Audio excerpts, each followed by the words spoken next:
ನನ್ನ ಪಾರಿವಾಳ ಒಂದ ಹಾಡ್ರಿ ನನಗೆ ಈಗ ಮೈಕ್ ಕೊಟ್ಟರ ದೋಸ್ತ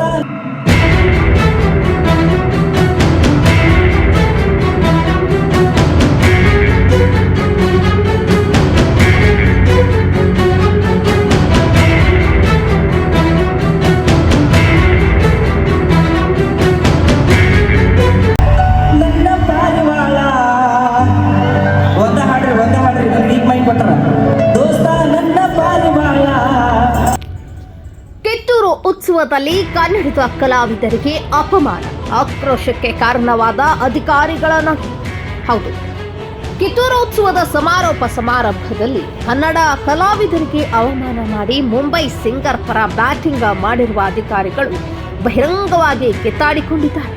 ಹೌದು, ಬೆಳಗಾವಿ ಜಿಲ್ಲೆ ಕಿತ್ತೂರು ಪಟ್ಟಣದಲ್ಲಿ ಕೋಟೆ ಆವರಣದಲ್ಲಿ ನಡೆದ ಸಮಾರೋಪ ಸಮಾರಂಭದಲ್ಲಿ ಸಿಂಗರ್ ಹನುಮಂತ್ಗೆ ಸಮಯಾವಕಾಶ ಮುಗಿದಿದ್ರೂ ಹಾಡಲು ಅವಕಾಶ ಕೊಟ್ಟಿದ್ದಕ್ಕೆ ಎಸ್ಪಿ ಭೀಮಾಶಂಕರ್ ಗುಳೇದವರು ಕನ್ನಡ ಮತ್ತು ಸಂಸ್ಕೃತಿ ಇಲಾಖೆ ಉಪನಿರ್ದೇಶಕ ವಿದ್ಯಾವತಿ ಭಜಂತ್ರಿಯ ಮೇಲೆ ರೋಷಾವೇಶ ತೋರಿಸಿದ್ದಾರೆ. ಮಹಿಳಾ ಅಧಿಕಾರ ಅಂತಲೂ ನೋಡದೆ ಆಕ್ರೋಶ ವ್ಯಕ್ತಪಡಿಸಿದ ಎಸ್ಪಿ, ನಿನಗೆ ಗೊತ್ತಾಗಲ್ವಾ ಕಾರ್ಯಕ್ರಮ ಹೇಗೆ ನಡೆಸಬೇಕು ಅಂತ ಏಕವಚನದಲ್ಲಿ ಗದರಿದ್ದಾರೆ.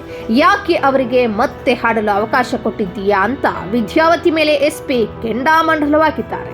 ಮುಂಬೈದಿಂದ ಸಿಂಗರ್ ಬಂದಿದ್ದಾರೆ, ಕೂಡಲೇ ಈಗಿನ ಕಾರ್ಯಕ್ರಮ ಬಂದ್ ಮಾಡಿ, ಈ ವೇಳೆ ನಾನೇನು ಮಾಡಲಿ, ಬೇಕಾದ್ರೆ ಬಂದ್ ಮಾಡ್ಕೊಳ್ಳಿ ಎಂದು ವಿದ್ಯಾವತಿ ಭಜಂತ್ರಿ ತಿರುಗೇಟು ಕೊಟ್ಟಿದ್ದಾರೆ.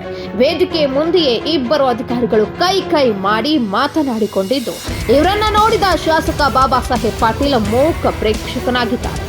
ಈ ವೇಳೆ ವೇದಿಕೆ ಮೇಲೆ ಹಾಡುತ್ತಿದ್ದ ಗಾಯಕ ಹನುಮಂತ ಲಮಾನಿ ಅರ್ಧಕ್ಕೆ ಹಾಡು ನಿಲ್ಲಿಸಿದ್ದಾರೆ.